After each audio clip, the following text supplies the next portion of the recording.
ಸಂಸದ ಕೋಟಾ ಶ್ರೀನಿವಾಸ್ ಪೂಜಾರಿ ರಾಷ್ಟ್ರೀಯ ವಯೋಶ್ರೀ ಯೋಜನೆಯಡಿ ಹಿರಿಯ ನಾಗರಿಕರು ಹಾಗೂ ವಿಕಲಚೇತನರಿಗೆ ವಿವಿಧ ಸಲಕರಣೆಗಳನ್ನು ಚಿಕ್ಕಮಗಳೂರಿನಲ್ಲಿ ನಿನ್ನೆ ವಿತರಿಸಿದರು.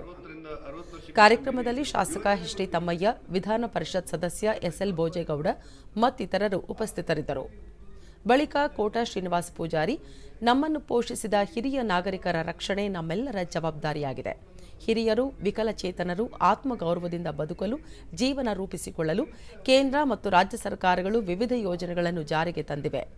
ಯುವ ಜನರು ಉದ್ಯೋಗ ಅರಸಿ ನಗರಗಳತ್ತ ತೆರಳುತ್ತಿದ್ದು, ಹಿರಿಯರ ಬಗೆಗಿನ ಕಾಳಜಿ ಕಡಿಮೆಯಾಗುತ್ತಿದೆ. ಇದನ್ನು ತಪ್ಪಿಸಲು ಕೇಂದ್ರ ಸರ್ಕಾರ ವಯೋಶ್ರೀ ಯೋಜನೆ ಅನುಷ್ಠಾನಗೊಳಿಸಿದೆ ಎಂದರು.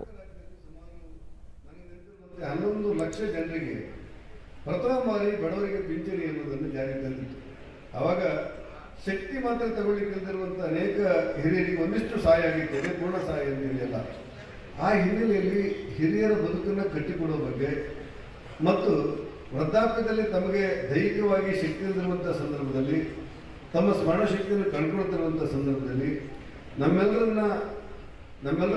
ಬದುಕನ್ನು ಕಟ್ಟಿಕೊಟ್ಟಂಥ ಹಿರಿಯರ ಸಂರಕ್ಷಣೆ ಮಾಡಬೇಕಾದಂಥ ಜವಾಬ್ದಾರಿಗಳು ನಮಗೆಲ್ಲರಿಗಿದೆ ಅನ್ನೋದನ್ನು ನಾವು ಯಾರು ಮರೀಲಿಕ್ಕೆ ಸಾಧ್ಯ ಇಲ್ಲ.